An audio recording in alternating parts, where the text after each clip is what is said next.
Welcome to the Great Detectives of Old Time Radio from Boise, Idaho. This is your host, Adam Graham. If you have a comment, email it to me, box13@greatdetectives.net. Follow us on Twitter at Radio Detectives and become one of our friends on Facebook. Facebook.com/Radio Detectives. Today's program is brought to you in part by the financial support of our listeners. Thank you so much for your support. You can support the show on a one-time basis at support.greatdetectives.net. You can send a donation with the Zelle app to box13@greatdetectives.net, and you can also mail in your donation to Adam Graham, P.O. Box 15913, Boise, Idaho 83715. That's Adam Graham, P.O. Box 15913, Boise, Idaho 83715. Also, over at greatdetectives.net this weekend, check out a list of my favorite old-time radio drama series apart from a detective series. And you can get all of my reviews and articles automatically sent to your Kindle. You can try that service out free for 2 weeks. Just search for the Great Detectives of Old Time Radio in the Kindle store. Now it's time for today's episode of Dragnet. The original air date, May the 31st of 1953. And this is The Big Gun, Part 2.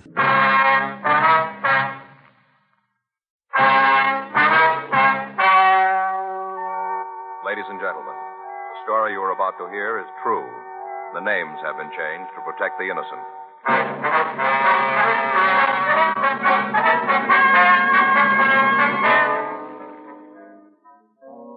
You're a detective sergeant. You're assigned to auto theft detail. You arrested one member of an organized ring of thieves. You're after the head man of the gang. Your job, get him.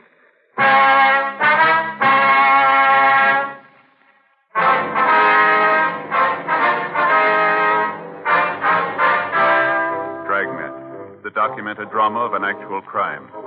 For the next 30 minutes, in cooperation with the Los Angeles Police Department, you will travel step by step on the side of the law through an actual case transcribed from official police files. From beginning to end, from crime to punishment, Dragnet is the story of your police force in action.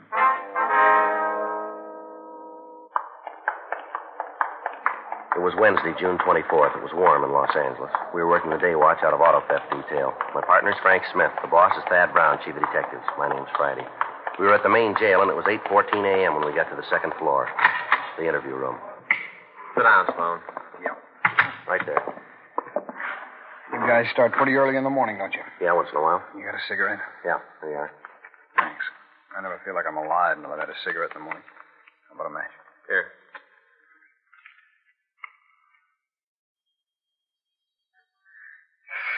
There's nothing like it, that first cigarette. All right, what's this all about? You know that as well as we do. A few questions we want to ask. All right, go ahead, ask. What's your part in the setup?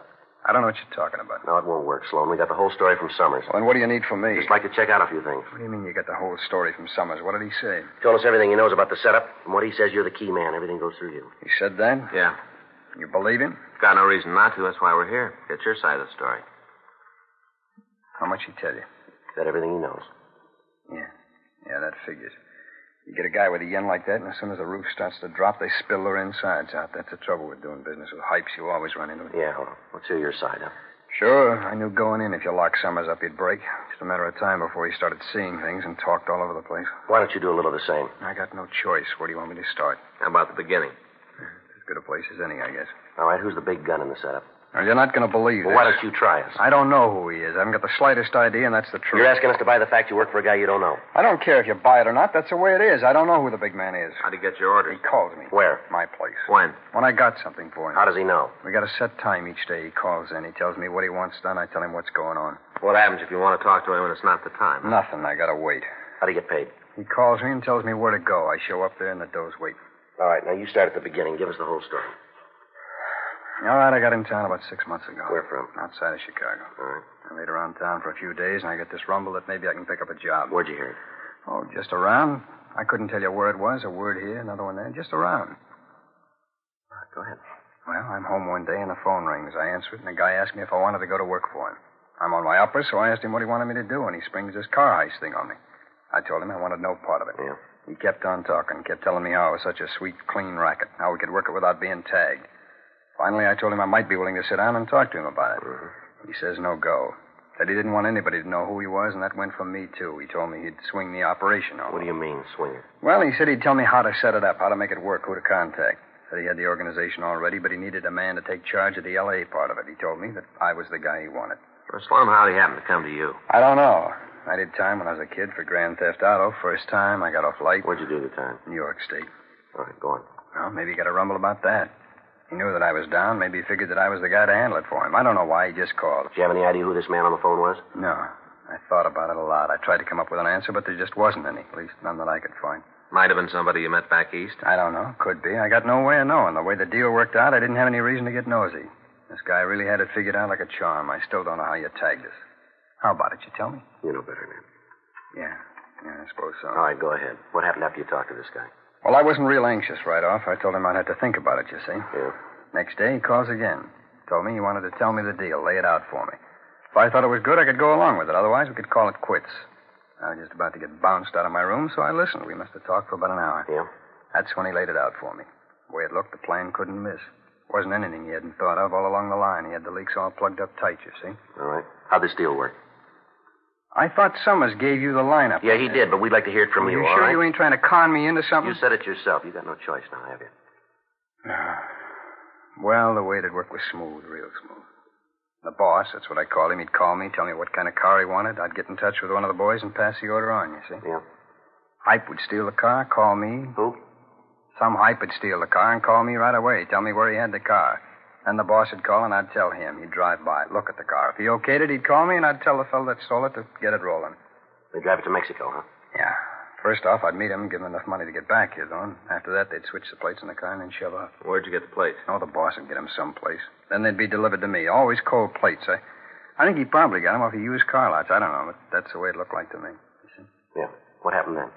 Well, the guy'd drive the car straight through. He'd deliver the car to a contact down in Tijuana.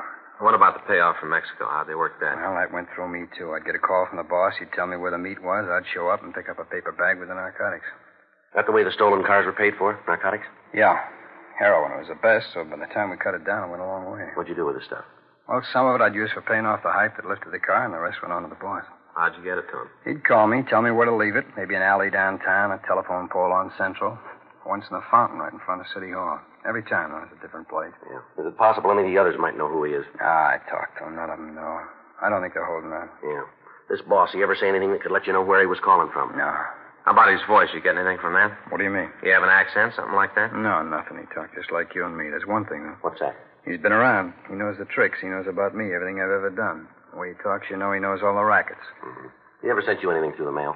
What do you mean, like with the postman? That's right. No. A couple of times he sent me a batch of plates to use on the cars, but they come by messenger. One of the companies here? No, just a guy. I asked them who sent them, but they couldn't tell me. Couldn't or wouldn't? I ain't sure, but I really don't think they knew. It's always a different guy each time. Never the same one twice. You got some of the plates around? No, we used the last one on the car last night.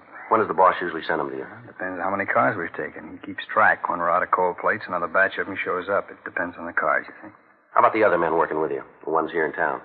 You give us a list of them? If I do, it makes me a pretty big fink. You don't, it's going to make you big trouble. I suppose so. There's nothing you guys can promise me for this, huh? You know the answer to that, too. We can see that the district attorney's office knows about the help you gave us. That's all we can do. It's better than nothing. Okay, I'll give you the name. Now, when this goes to trial, we can figure you'll be a witness for the state? Against who? Well, this boss, whoever he is. Sure, if you can get him. I don't think you will, though. Is that right? Sure, it stands to reason. I worked for the guy and never got to see him. He ain't going to want to see the police. Well, he's a little like you, isn't he? Huh? He's got no choice. We got the list of names from the suspect, and then we checked with Captain Carl Shy, Narcotics Division. He assigned 2 men to work with us on the case. We got in touch with the Sheriff's Department and filled Sergeant Judge Shelton in on the development. A call was put into Al Gayton at San Diego, and he said that he'd get in touch with the Mexican authorities and line up the cooperation we needed from them. The name of the contact in Tijuana was given to them, but they were unable to locate the suspect. We asked the stats office to make a new run on the M.O. of the auto thefts in an attempt to come up with a new lead on the head of the ring of thieves. They turned up 6 leads that were checked out. They netted us nothing. We got in touch with the State Highway Patrol, and we worked out a system to intercept any cars that might be stolen in the future by the same gang. The plan was that in the event we received a call regarding a stolen vehicle, we'd put it on the air with the heading of the code word Alex. This would alert all police officers between Los Angeles and the Mexican border. The men named for us by the suspect Harry Sloan were all taken into custody. Further interrogation netted us no new information. In the meantime, the leader of the gang had apparently succeeded in setting up a new group of thieves and was operating again. The thefts continued through the next month. During that time, all precautions were taken to keep the stolen cars from getting to the border, but the speed with which the gang operated made apprehending them almost impossible. The radio operation with patrol units along the highway was tried, but by the time the cars were reported stolen to us and we were able to get a broadcast out on them, they were already across the border. Thursday, July 30th, Frank and I checked into the office. I'll check the book. Right. Anything? No, call here from Faye, that's all. Well, Skipper sure hacked about this thing, huh? Can you blame him? No, I suppose now he's got a lot of people leaning on him. I don't know, Joe. It's about time the brakes start falling on our side. Well, we've been saying that for a long time, too. It doesn't seem to do much good. Even when we do nail the big gun, we're going to have to prove it, and that isn't going to be easy. Yeah. The way he's got it worked out, it's going to be awful tough to build a case that'll stick. Well, he doesn't handle the narcotics. He doesn't handle the money. All he does is okay the jobs. Yeah, but there's got to be an outlet for the heroin. Or where's he getting rid of it? That's a good question. You know, we've been trying to come up with the answer a long time. No rumbles, informants don't know anything. I get it. Auto theft Friday. Yes, ma'am. Well, maybe we can help you. Yes, ma'am, Well, yes. Well, could we meet you? Oh, no, ma'am. You won't be involved. Oh, what's that address again? Yeah. Yes, ma'am. We'll be there. Oh, in about 10 minutes? What's that? No, ma'am. Just my partner. Yes, that's right. All right. See you then. Right. Goodbye. Well, maybe this is a break. Who was it? Woman. She wouldn't give us her name. She said that wasn't important. She wants us to meet her. What about? Something to do with used cars.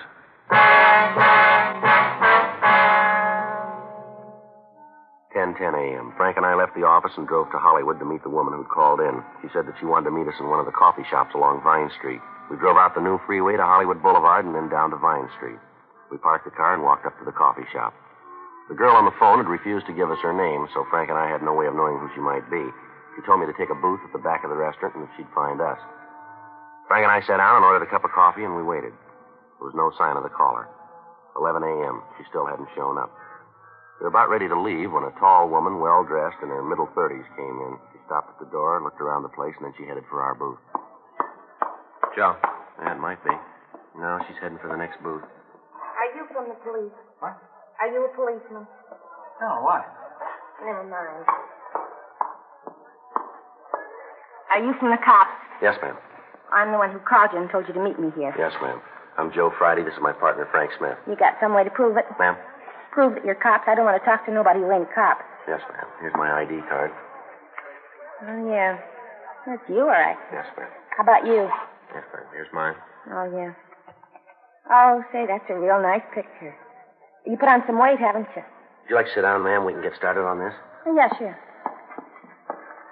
Now, what was your name? Well, you don't need that. It doesn't make any difference. All right. Will you order you something, maybe? Yeah, I'd like a Coke. All right. I'll get it, Joe. You make sure it's a real Coke, though. Genuine. All right, ma'am. I'm sorry I'm late. I got tied up. That's all right, ma'am. I wonder if we can get started. Well, I was across the street, waiting by the radio station. Yes, ma'am. Waiting for that singer. What's his name? You know who I mean. The cute one with the curly hair. Oh, I never can think of his name. Anyway, I was waiting for him to come out. He's doing a show over there, you know. He's a wonderful voice, and he's so cute. Now, what's this all about, this thing you want to tell us? Crazy kids and their autograph books. I couldn't even get near him. Miserable. I wonder if we could get down to business here, ma'am. You said on the phone that you could give us some information? Yeah, I think I can help you out. It seems to me that you might want to talk to this man. What's his name? Well, maybe I ought to tell you about him first, and then if you want to know his name, I can tell you that. All right, ma'am. Go ahead. Here's your Coke, ma'am. Oh, thanks. That's good. It's cold. Do you want to go on? On? Yes, ma'am. About the man? Oh, yeah. Well, there's this fella, and he's got an office in the building where I work. Where would that be? A corner of Hollywood and Dick Street. Right on the corner. 9th floor. Elevator's always out of order. Yes, ma'am. Well, he's got this office, and I see him a lot. You know, at the elevator. Maybe down at the magazine rack in the lobby. Anyway, I see him a lot. Mm-hmm. Well, about a week ago, he asked me for a date. Just like that. Come up to me while I was looking at TV Stars Parade at the magazine. Uh-huh. All about television stars, where they work, what they're like. All interesting things like that, like do they like garlic and what kind of knot do they use in their ties? All interesting things like that. So this man asked you for a date, huh? Came up just like brass and asked me out. Well, first off, I was kind of flattered. You know, he's pretty nice. Drives a nice car and all, but I told him I couldn't go out with him. And then I told him that I thought he should be ashamed of himself. I told him he should be ashamed of himself. Yes, ma'am. Sure.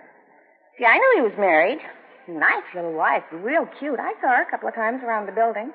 Lately, she hasn't been too well. She's real cute. Imagine him asking me out and him a married man. Well, yes, ma'am, but why do you think that the police might be interested in him? I'm coming to that.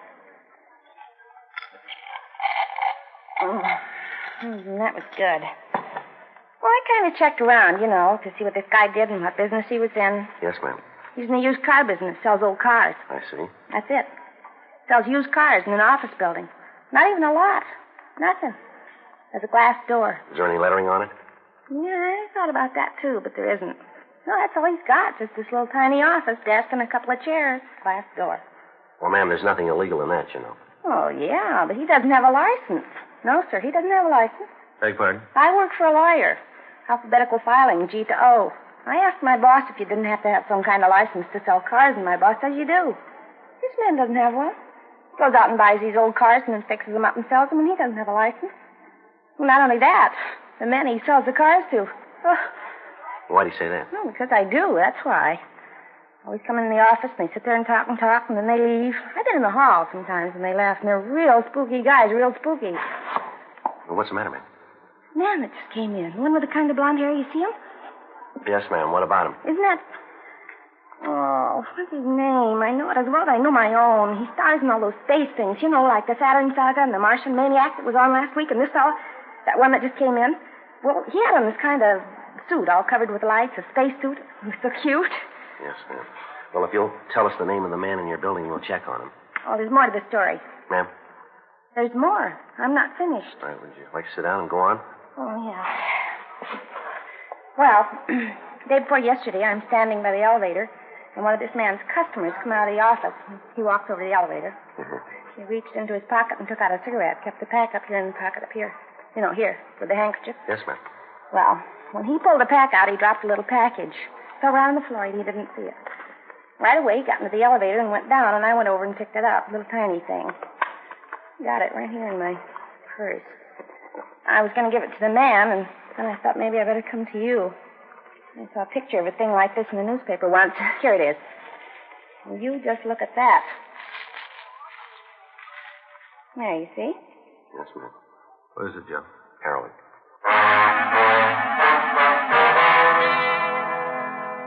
11:40 a.m. We continued to talk to the woman. She gave us the name of the man who ran the used car agency in her building, Ralph Holland. She also gave us a description of him and a description of the man she'd seen drop the narcotics. We went back to the office and checked the name through R&I. Holland had a record listing one arrest on suspicion of violation of the State Narcotic Act. The date of the arrest was August 17th, 1937. He'd been released for lack of evidence. We checked the name in the phone book and came up with a business and a residence address. He lived with his wife in a large tract out in the San Fernando Valley. 1:15 p.m. Frank and I drove out to talk with Holland's neighbors. They told us that the family was known and respected throughout the area. None of them could recount any actions that might cause suspicion. They told us the Hollands had lived in the house for the past 5 years, but that Mrs. Holland had said that the family was planning to move into town. From the neighbors, we found out that Mrs. Holland was a semi-invalid and rarely left the house. We called the office and arranged for a stakeout on the house, and then we drove back into Hollywood to talk with Holland's business associate. From them, we got the same story. Ralph Holland was a respected member of the community and was a member of several civic clubs. None of his friends could tell us much about his business activities. We did learn, however, that many of his friends couldn't figure how the family could live at the scale that they did. They said that Holland had a good business, but they couldn't see how he could afford the new cars that he drove or the new house he was planning to move into. 5:46 p.m. We checked back into the office and talked with Captain Nelson. Well, it should take us a couple of days to get the information back from the banks. Yeah. In the meantime, we got a lot of walking to do. It's going to be tough. Well, Skipper said we could have all the help we needed. You get in touch with narcotics? Yeah, I called them this morning. They'll give us a hand. Yeah, rough duty, isn't it? What do you mean? Well, we figured the guy's guilty, looks good for it. Now the big job. Yeah? Got to prove it.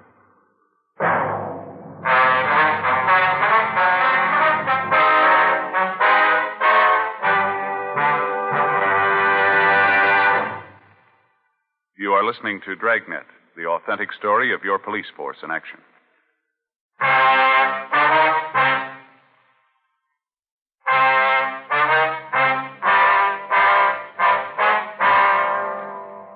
Friday, July 31st, the legwork started.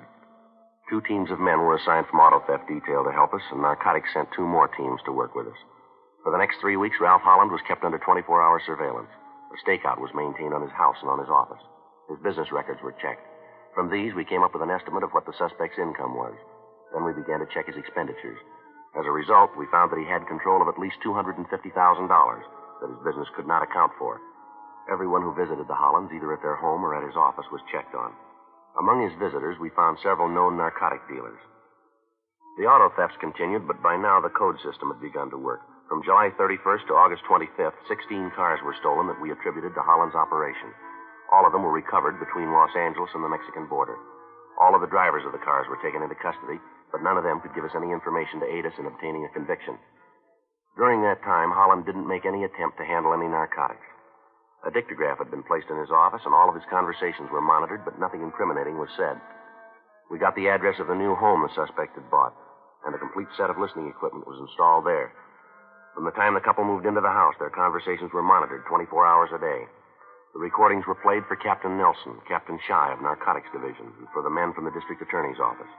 They agreed that there wasn't enough evidence to issue an indictment. Friday, August 28th, Frank and I checked into the listening post.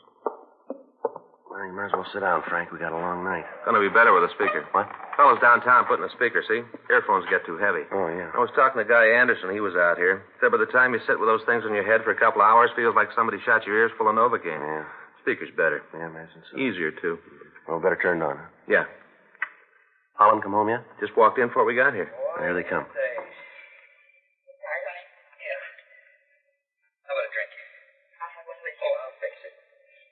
Sounds like they're in the living room, huh? Yeah. Want to take a trip with me?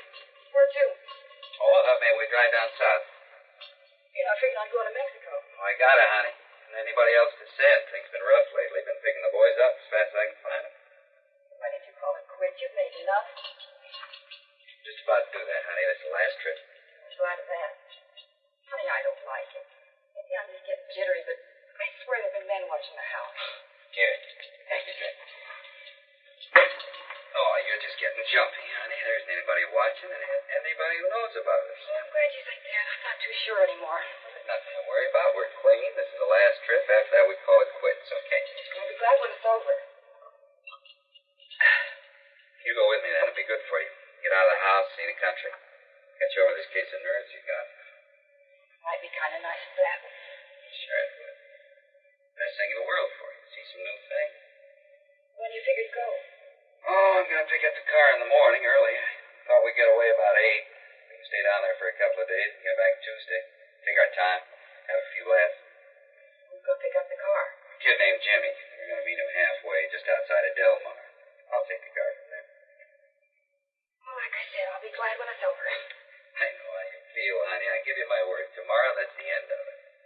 Well, let's hope he's not kidding.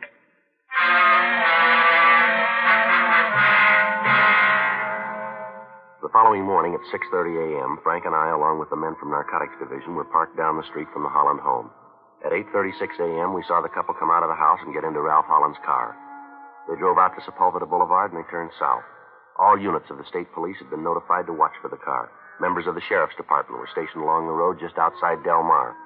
If we could take Holland into custody while he was in the possession of a stolen car and confront him with the stories of the 2 suspects we picked up earlier, George Summers and Harry Sloan, we felt that there was a good chance that he might confess. In any event, we'd be able to bring him to trial on a grand theft auto charge. The meet was made with the man who'd stolen the car as scheduled, and Holland started to drive south to the border.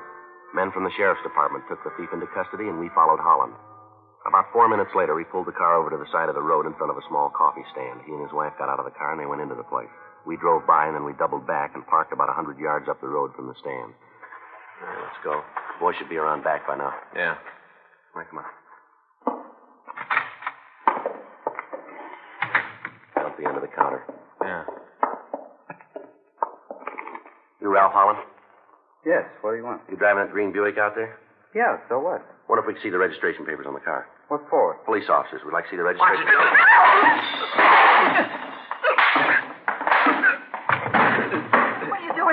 no right to hit him like that. We weren't doing anything. You got no right. Come on, Holland. On your feet.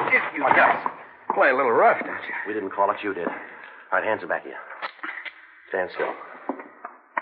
How about it? He's clean. You guys sure got a lot of nerve to come in here and beat him up like this. Who tipped you? Who finked out? Well, don't worry about it. Somebody had to, but there wasn't anybody that knew. Nobody at all. How'd you find out? All right, come on. It's perfect. All the way around. Where'd I go sour? When'd I make the mistake? When you started. The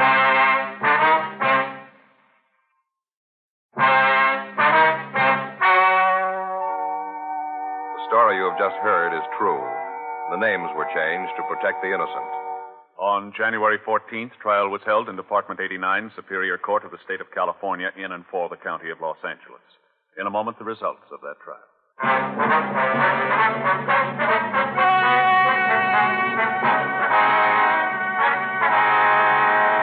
Ralph P. Holland was tried and convicted on 12 counts grand theft auto. His wife, Mildred R. Holland, was tried and convicted of 1 count grand theft auto. 7 other members of the gang were apprehended and brought to trial on the same charges. They all received sentences as prescribed by law.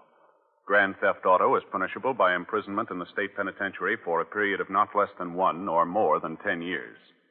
4 suspects were apprehended and tried on charges of violation of the State Narcotics Act, a felony.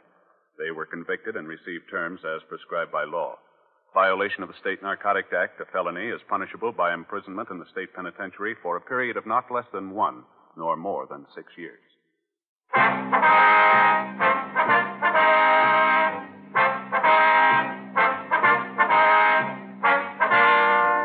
You have just heard Dragnet, a series of authentic cases from official files. Technical advice comes from the Office of Chief of Police W.H. Parker, Los Angeles Police Department. Technical advisors, Captain Jack Donahoe, Sergeant Marty Wynn, Sergeant Vance Frazier.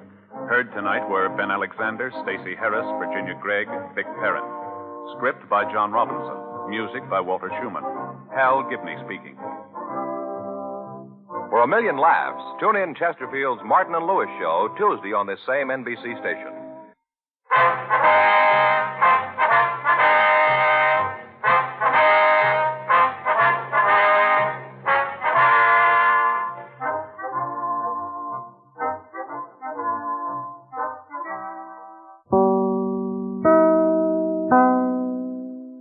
Welcome back. A really good episode, and I think it did emphasize the importance of having the public cooperate with the police. Because that's really the only way they got this guy, was that some lady had her eyes open and noticed something. She wasn't really being a busybody, but she spotted something, and she trusted the police enough to bring the information to them, even though she personally had no desire to get involved in whatever might be going on.